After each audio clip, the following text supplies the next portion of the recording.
Hey everyone, Anark here, and this is another episode of Anark Abridged. However, I think this might be more important than a lot of other Anark Abridged episodes that I've done. With the election of Donald Trump here in the United States, there is a huge wave of new people that are trying to figure out what their place is in the resistance to that. And for that reason, I'm seeing a lot of people flood into organizations. I'm getting a lot of people in my DMs asking what can be done. And I have been getting questions like that for years now. I've held off on creating a video just like this one up until now because it almost seems like it's too big of a topic to address.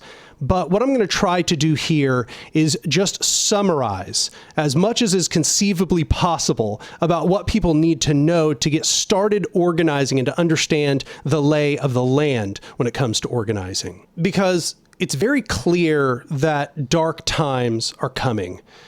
Donald Trump is pretty much just an out-and-out fascist, and he is coming into power under Supreme Court, which essentially just backs him completely and has already decided that the president is essentially a dictator. He cannot be held criminally liable for anything he does while he is carrying out the duties of the president. So I think a lot of people are quite aware that it is our duty to rebel.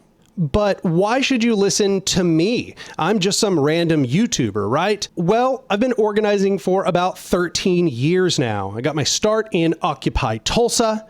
I was one of the head canvassing organizers for Oklahomans for Health, which legalized medical cannabis in the state of Oklahoma. And I am one of the two founders of a group called Cooperation Tulsa, which was created during the George Floyd protests and persists to this day. You can go learn more about Cooperation Tulsa in the video that I did on the topic.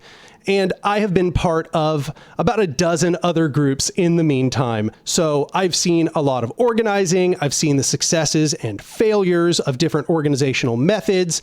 And I'm creating this video to sort of distill some of the knowledge that I've learned in the meantime. So no reason to delay any longer. Let's get started. The first question I always ask anyone when they are asking me how to get started organizing is, what does your local organizing scene look like? Are there other leftist groups in town? Because the answer to that question is going to determine almost everything about how you're going to get started as an organizer. So for that reason, I'm going to split this beginning part here into a few different sections based on how you answer that question. If your answer to are there any local active leftist groups is yes, horizontal groups, then you should just join one of those groups. I think that's where I would end, honestly. You might get something out of the rest of this video, but I would like to encourage people that want to begin organizing to not try to start a new group from scratch. It is actually way more important that you just go join already established groups if they already exist. Groups get more powerful the more people that they have. So don't just shoot off in the dark. You should go find the people that are already doing the work in your community and get involved. If there are leftist groups in your area, but they are all authoritarian leftist groups, such as PSL, CPUSA, or God forbid, the ACP, then I would not recommend that you join those groups. Those groups have a very bad track record in many different ways. They are using methods which have historically only been used to co-opt other groups, to recuperate revolutionary methods, and they have huge problems with the fact that they are very, very hierarchical, and they have often very exploitative people in their leadership positions. For that reason, I would suggest that you avoid those groups in general. As you proceed forward, I would not collaborate with those groups any more than is crucially necessary. If the only kind of leftist organization you have in town is some kind of big tent organization, for example, here in the United States, that would be like the DSA, well, I just want to start by saying that different DSA branches are very, very different. I have seen DSA branches which are almost entirely filled full of anarchists and libertarian socialists, and other DSA branches that are almost only committed to running elections. I would say if that's the only leftist organization in town, it might be worth your time to go see what kind of people are in the organization, to make connections with other people that are there. I wouldn't necessarily recommend that you join them, but if that's the only option you've got, you should probably go attend their meetings, go to their events, just meet people. I think it's a really good way to find other leftists of all kinds of different varieties wherever you are. Lastly, if your answer is no, there are no leftist groups in town, or you only have authoritarian leftist groups, or you only have big tent organizations in town, then the rest of this video is pretty much for you. I would recommend in all of those occasions that you start your own organization. So then, what are the considerations that you have to keep in mind when you are creating your own organization? First of all, it has to be said that if you are in an urban or a rural area, then your conditions are going to be kind of different. However, most of the recommendations I'm going to make here will apply in both occasions. I would say the safest option if you are organizing in either occasion is reading groups, mutual aid groups, gun clubs, prison support, and unions. It should be said that all of those will differ in difficulty based on if you are in an urban or a rural area. However, those are the ones that I think will pretty much always work to some degree, regardless of whether you are in an urban or a rural area. Some of them are going to work better or worse, however. For example, gun clubs are probably going to work better in rural areas than in urban areas. Unions are going to work in both urban and rural areas, but they are probably going to get you quite a bit more attention. Reading groups are going to work in both, but they're probably going to work a little bit better in urban settings. Regardless, those are the ones that I think are just a good place to start if they're not already taking place in the area that you're in. It should be said that organizing in an urban area is just a little bit easier by nature because you have a lot more people to recruit from. You also have a lot more people to meet with and form connections with. And I think that's one of the most important parts of organizing is trying to create this sort of critical mass of people that are all working towards the same goal. So urban areas are going to be more conducive towards that. However, this is not to say that rural areas are by any means hopeless. Often people that are in rural areas are very rebellious and anti-state, and this can be very helpful for creating a sort of horizontal constituency. If you think you already know the people that you are going to organize together in order to make your group, I would actually recommend you create something that is different from the list I just gave, and that's what I call a catalyst group. So a catalyst group is a horizontal organization that has as its purpose the creation of more horizontal bodies. It is a general political entity for libertarian socialists, communalists, anarchists, all kinds of different varieties of horizontal radicals. So this organization is intended to get together all of the people with the most radicalized consciousness, then work towards the creation of more horizontal power structures outside of itself. I should note that if you're going to make an organization of any kind, you need to create a charter. Even clandestine organizations generally have bylaws. It is very good to establish the rules and norms of the group that you are creating beforehand, because it is going to avoid problems over different ways of deliberating and discussing and coming to conclusions about disagreements. If you don't have those bylaws, if you don't have that charter ahead of time, you're going to find that there is a lot of dispute that will take place because of it. And that's because people have different understandings about what the basis for making decisions is. You just want to get that out of the way ahead of time and create a charter or a set of bylaws which clarify how that group is going to make decisions together. So as an example, we're going to go over the Cooperation Tulsa Charter, which is the group that I told you earlier that I helped found back in 2020. So I should note, before I get into the charter, I am going to put the timestamp in the description so that you can skip past this overview of the charter. But I've had a lot of people request an overview of Cooperation Tulsa's charter. So if this interests you, just keep listening. But if it doesn't, you can skip to the timestamp in the description. All right, so here you see I've got the charter up on the screen, and I'm just going to briefly overview all of the pieces of this charter and kind of just discuss with you what the purpose of each of them is. So I'll just read off what we have here for the introduction. It lays out what Cooperation Tulsa is. It says, Cooperation Tulsa is a collective founded around free and mutual association committed to catalyzing direct democracy, social ecology, and solidarity economics in and around Tulsa, a city at the crossroads of the Osage, Muskogee, and Cherokee territories. Cooperation Tulsa focuses on building a new world within the shell of the old through popular education, social insertion, and dual power building. So we'll discuss what is meant by some of those terms as we go through this video. For now, let's just kind of overview the document. So here we see the points of unity. Cooperation Tulsa only allows people to join the organization who agree to these points of unity. Those points of unity are direct democracy, anti-hierarchy, anti-capitalism, social ecology, radical prefiguration, intersectional unity, decolonization, and accountability. So if you go and look at the charter, which the link will be down below in the description, then you can go read what we mean by each of these. But the point of this is to avoid having big disputes with people who have radically different conceptions about how this catalyst organization should move forward. Remember that this organization is not meant to be a mass organization. It is meant to be an organization that takes the most radicalized people in an area and then organizes them together toward the task of building power for the people. Next, we have a summary of how membership works in the organization.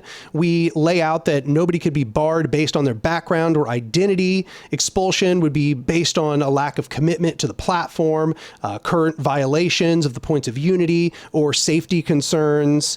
Then it discusses how we conceive of the different kinds of membership that a person can have in the organization, which we lay out as being yellow, green, and red circle.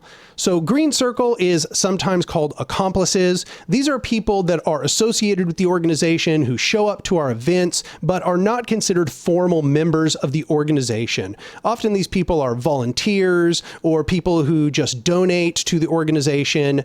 But these people are not part of the organization's membership. Then we have the two circles that are associated with the organization's membership, which is what we call the yellow circle and the red circle. Really, the only difference between these two circles is just that the red circle is the people who are active members. These are the people who are present all of the time. These people are generally going to be the ones that are counted towards quorum. These are the people that are delegated to do tasks and are daily members of the organization. Whereas people who are in that yellow circle are people who are formally part of the organization, but are often not as present in the organization. The other thing that discerns these two is mostly just the length of someone's commitment to the organization. If you want to go from yellow to red, you absolutely can. If you want to go from red to yellow or to green, you absolutely can as well. This is kind of just a guideline for how we would like the organization to develop over time. So this next section here is just called meeting events, and it's just events we have which are basically different kinds of meetings. So the three different kinds of meetings we have are community assemblies. These are open to the public, and we try to get people who are outside of the organization to attend. These are the places where we enter into a dialogue with people outside of the organization, so the group still has some form of social ownership where there's still a deliberative external process. Then we have these two other kinds of meetings, which are the members' council meetings. These are just internal meetings where the membership comes together and makes decisions together. And then the strategic council, which isn't necessarily actually a separate deliberative body. It's mostly just a place where we come together in order to have strategy discussions. Then the next part of the charter lays out our decision-making process. So Cooperation Tulsa uses a consensus process. That means that everything has to be unanimous. Everybody has to agree or agree to stand aside from the proposal. Here we have a diagram of how the consensus process works. We start with a proposal. So somebody suggests what we're going to do. They suggest a path forward. They suggest how the group is going to use its resources, or the people are going to come together and combine labor to do some task. Then we just kind of test for consensus. We see, does everybody agree to this? Or if not, what are their concerns, or what kinds of modifications might they want to make? So this modification part is really important because this is how we amend our proposals so that more people will agree to them. So the idea is that when somebody brings up concerns, this doesn't just mean, oh, we didn't get unanimous approval, it's over. This means that now they have an opportunity to suggest solutions to their concerns, different ways to alter the proposal so that now they would also agree to the proposal. So the idea is we're looking for a win-win. And I should tell you, even though that might sound like it's going to lead to problems, in a catalyst organization where you have points of unity, it generally doesn't. Everybody can almost always just come to an agreement about what should be done.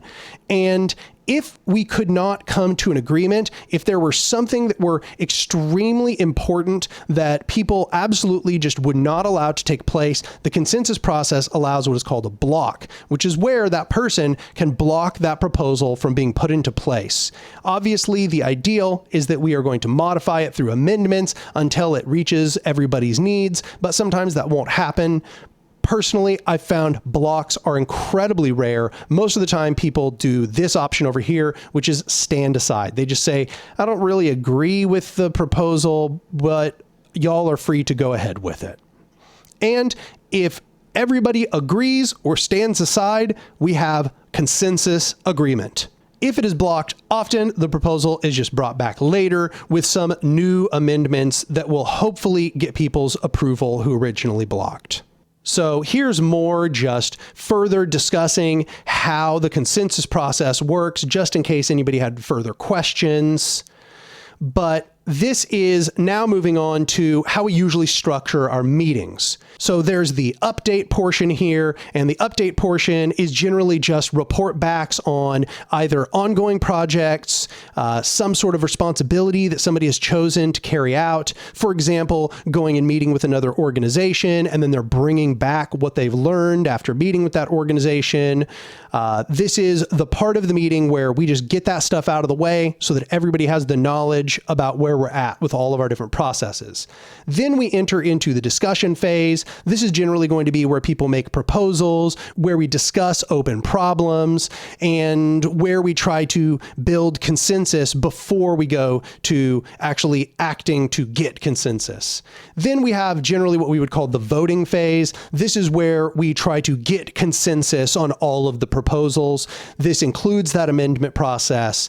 The voting process is therefore just going to end with us either passing or failing the proposals which have been made. Then we kind of just have our general principles as to how we want to run our meetings. That is to say, we want active participation. We keep a stack, and more than that, we keep a progressive stack. That is to say, facilitators should put people that are of socially, historically marginalized communities or backgrounds above in the stack, or even just people that have not spoken very often. Those people can be pushed up on the stack. People that might have more expertise will often be pushed up in the stack.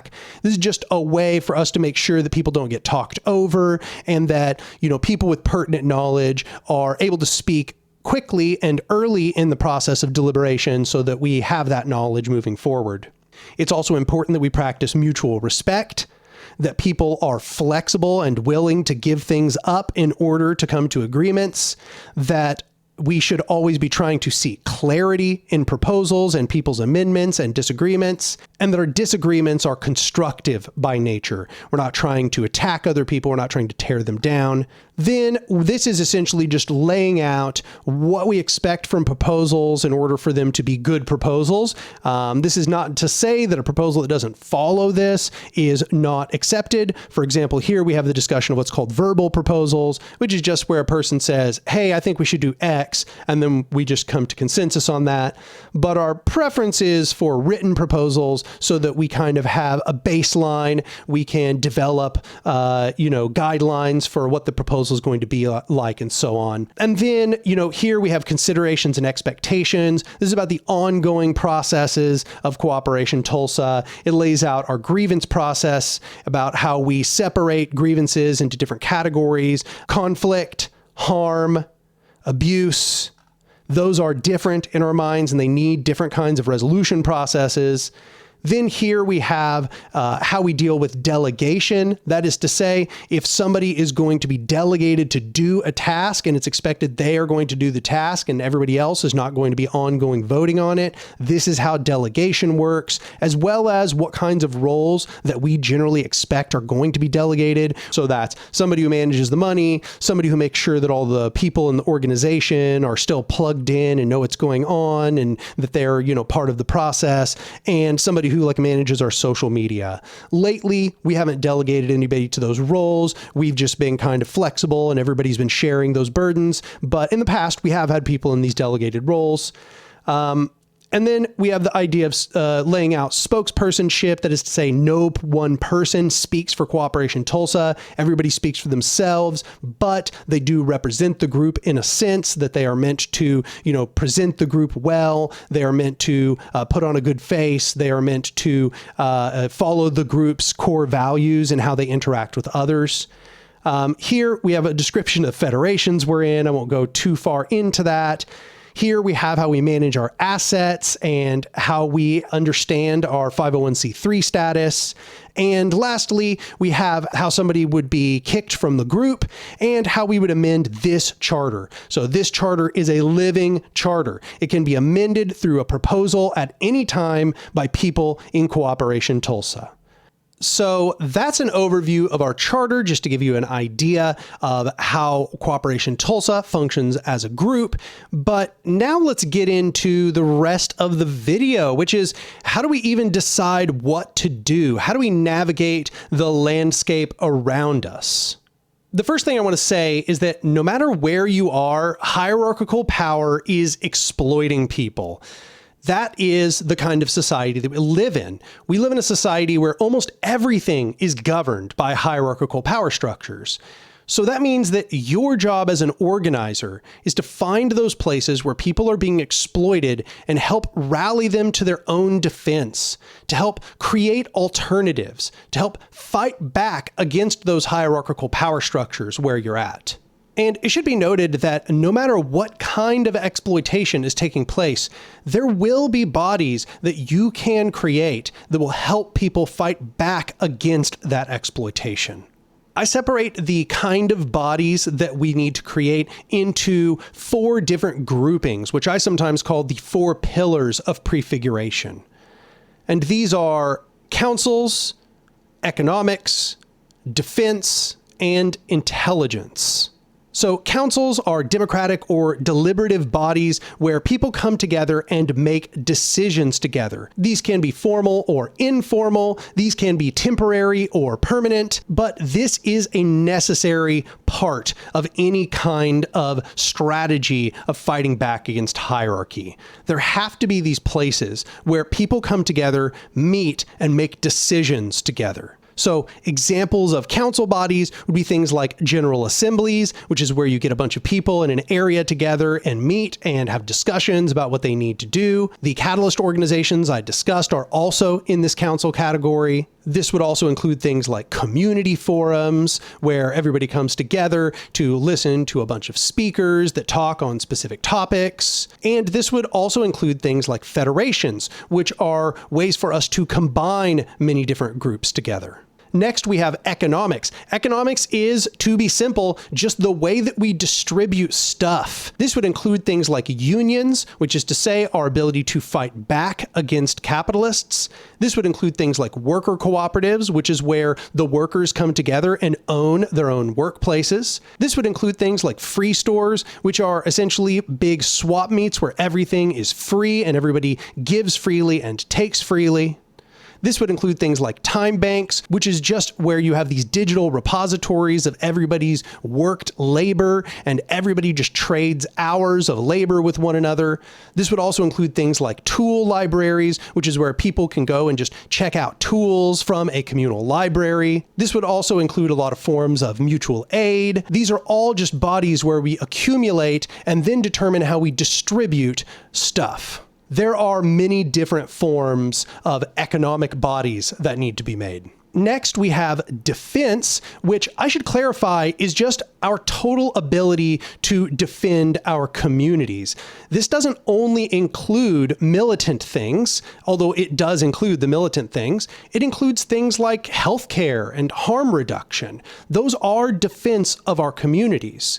But I should note it also includes things like gun clubs and self-defense training. These things are all extremely important in making sure that our communities are safe. Lastly, we have intelligence. And I should note that intelligence is not only external intelligence, it is internal intelligence. That is to say, it's not only our ability to gather information about the world outside of our organizations, it's also our ability to internalize that information and educate our own people.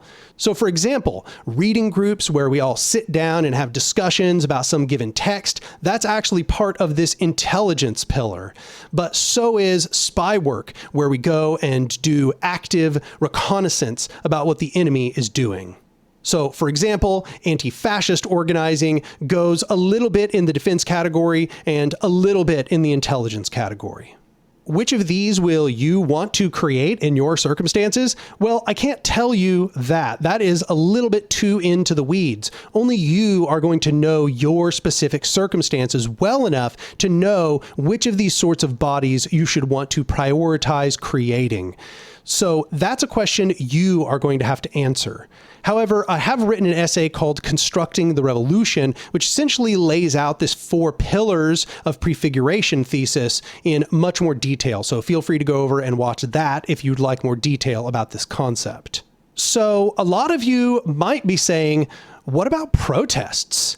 I know a lot of people, when they're radicalizing, one of the first things they're thinking about is they're going to do lots of big, rowdy protests. But I think that we have misused and misunderstood protests in the modern era. Protests don't achieve change all by themselves. Protests only achieve anything if they coordinate with a well-organized structure behind those protests. So in the past, our protests were highly successful. Take, for example, the early 1900s, because there was an enormous union movement. So when people went out in the street and protested, that actually coordinated with a base of power. So that brings us to what protests are actually good for. And I should say, protests are a demonstration of mass power. They're a veiled threat. And the veiled threat is, look at how many of us there are. Imagine if we all coordinated together and decided to overthrow you, or really to do anything. Imagine the destruction that would cause. That veiled threat is the only reason why a protest works, which means that a protest has to be willing to escalate if it is going to be meaningful at all. So the idea that we're just going to go out into the street and we're going to protest and they're going to give us what we want just because we got enough people together, that is erroneous, and it is a misunderstanding of history, which has been peddled by people who don't want us to have any power. Protests have to be a threat, and they have to be willing to follow through on that threat. So for example, when we had an enormous union movement and the unions would go out into the streets and protest, the veiled threat was, we will strike. And the strike was that escalation. It was that possibility that something more could come out of this protest. However, sometimes protests can escalate into protest movements or even revolts in certain occasions. So what do we do in the occasion that there is a protest movement or a revolt, perhaps in the case of the George Floyd uprisings? Well, what I would suggest to anybody that wants to be an organizer or is an organizer is that you become very present in this protest movement. This is what specificists call social insertion. And I should emphasize, because this phrase obviously throws a lot of people off, that I'm not talking about spy work. I'm not talking about what we call entryism. This is not an attempt to go gather intel secretly. This is not an attempt to co-opt or gain control of organizations or protests. Quite the opposite. It's an attempt to become very present and to become an asset to these organizations and to these protests. That is to say, you should join in on the protests and you should help people organize those protests.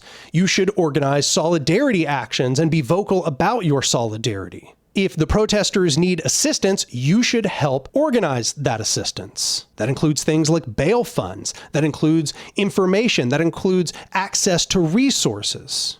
You should attend the meetings of the organizers. You should begin meeting with all of the groups that are involved. You should become very present and active in these movements. And I should note that if you are part of an organization when you do this, you should be very clear about your affiliation with that organization. Tell people you are with that organization and you're here in order to build bonds of solidarity. You're here to learn about what they're doing. You're here to perhaps suggest opportunities for the two of you to cooperate. Your goal should be to offer assistance and never to dominate. It should be to give guidance, never, ever, ever to command.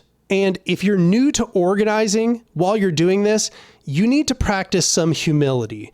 You need to understand that even if people aren't doing what you think needs to be done, it's good that people are acting. When you come into an organization or you come into a meeting and you start insulting or putting people down or saying that what they're doing is insufficient, that doesn't really help.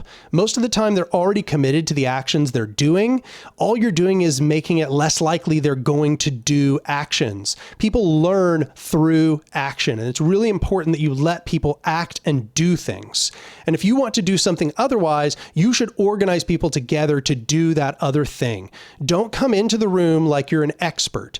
Come into the room like you have something to learn. And that's really, really important here.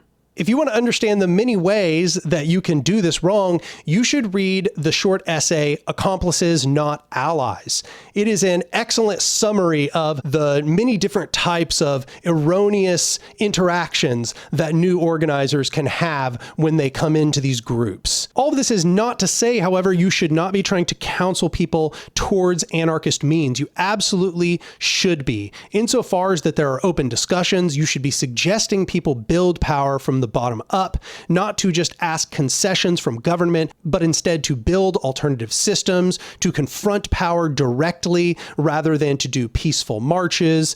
These are important things, and you should indeed be trying to radicalize people during these processes. And toward that end, you should be also trying to organize reading groups and opportunities for education so that people can learn more about how they can actively confront power in an effective way. So what happens if it escalates from there? Well, that is probably too big of a topic for this video. If you really want to know the answer to that question, my series, A Modern Anarchism, will give you most of the basic education you need to understand what the big scale strategic vision is. Specifically, part 3 of A Modern Anarchism is where I lay out what I call a revolutionary roadmap, and you could probably always identify yourself somewhere on that roadmap in order to understand what steps actually come next. So next I want to address the question of what do you do if you're in a place which has thorough suppression, where the state is very suppressive, or there are a bunch of fascist militias or whatever it might be in your area which prevent this sort of open radicalism? Well, I'd like to suggest that you understand the above ground, below ground approach. This approach is an understanding that there will always be some above ground portion of your organizing, which is out in the open, which is legible from the outside. And there will always be some aspect which is clandestine, below ground, that is not legible and not known. And that these two aspects should always be coordinating with one another. Depending on how much danger you're in, you're probably going to need to opt more for the below ground aspect. However, I'd like to note that just going all in on the below ground aspect is not necessarily a good thing unless it is absolutely necessary. This is something that a lot of organizers can really overcorrect on, trying to make everything completely clandestine and secret, even when they're doing things that really aren't going to get them in any hot water where they're at. I would suggest that in almost every occasion, you can do some aspect of what you do above ground. But what you're going to need to do is strip it of radical aesthetics. You're going to need to use welcoming language that meets people where they're at. And you're going to need to do things which pretty much everybody can unanimously agree are good things. So if you're looking for a model of an above ground aspect, look at Cooperation Tulsa, or really any of the cooperations. All of these are good models for the above ground aspect. You'll notice that cooperation groups use words like communalism, social ecology, direct democracy, horizontality. They don't use words like anarchism, socialism, communism. These words are going to attract attention to your group. It's not to say that you shouldn't use those words. It's just to say that you should be aware of how those words are going to attract negative attention from those suppressive elements in your society. You should try to meet people where they're at as much as possible in that above ground aspect. In the below ground aspect, I would say step number one is just to figure out how to have clandestine communication. I think a lot of people are probably familiar with the sorts of tools that they would need to use to do that, depending on if you are in a very, very suppressive environment. But for example, Signal or WhatsApp are great places to start. They are not absolutely foolproof, but they are better than not being used at all. And from there, you are going to be able to develop all of those clandestine portions. That is to say, once you have gotten your communications in order, now you will be able to develop everything that goes with a below ground approach. And it should be said that the more that your movement is being suppressed, the more your below ground approach will need to take militant precautions to defend itself. This means the creation of safe houses, vetting the people who are involved, arming people to the degree that it is possible.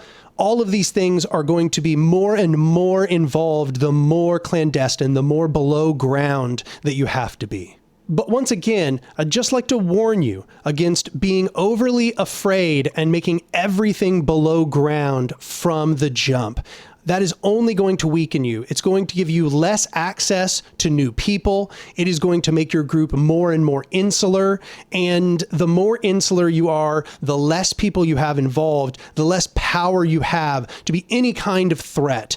Just a few people in an underground clandestine group is much, much less powerful than a mass movement of hundreds or thousands or hundreds of thousands of people.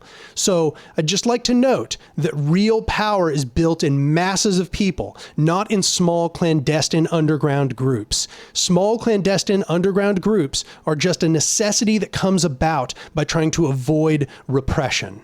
So if you feel like most of the concepts that I've laid out here are already familiar to you, I'd really like to recommend that you read Eric McBay's book, Full Spectrum Resistance. It has 2 parts. They're both really, really good, and they lay out a lot of the common pitfalls that the left has been having in the modern era and the way that we can get out of those pitfalls and organize much more effectively. So that's going into a lot more detail than I am here in this video. If that interests you, I'd like to once again just recommend you go pick up Full Spectrum Resistance by Eric McBay. So that is the meat of the video, but I do have one very important announcement before we go to the ending spiel, and that is that I am now on MeansTV. So that means all of my work starting this Thursday will be available on MeansTV as well as my YouTube channel. I think this is kind of appropriate given that discussion about suppression. Having my work in numerous places is highly valuable because YouTube is constantly de-boosting my work. I'm constantly getting these copyright strikes for my big video essays, which severely limit their reach, but they don't take them down. They just de-boost them and then give all of the revenue to whoever the copyright holders is. that is not going to be a problem on MeansTV. So MeansTV is indeed a paid service. However, if you use my affiliate code, which is just Anark, then you will get 20% off of that subscription. And that also gets me money in the process. So I get a small cut of your subscription when you use my affiliate code. So this is another way you can support the channel. And I should add, this will be some of the first anarchist content which has really been uploaded to MeansTV. And if you think that that is a worthy endeavor, then you should go become a subscriber over at MeansTV and use my affiliate code while you're at it, so I get a little bit of a cut.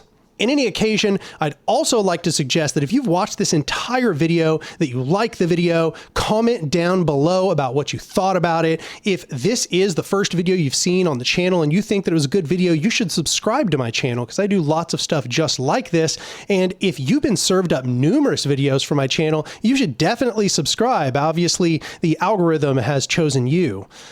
Also, lastly, if you support the work that I'm doing on this channel and you would like to support the channel directly, of course, you can always go over to my Patreon, which is patreon.com/anark. So that's it for the ending spiel. I'd just like to reiterate again that I'm very excited to have my work now shared on MeansTV. And if you'd like to support what I'm doing with MeansTV, please use my affiliate code or the link in the description in order to get 20% off of a subscription.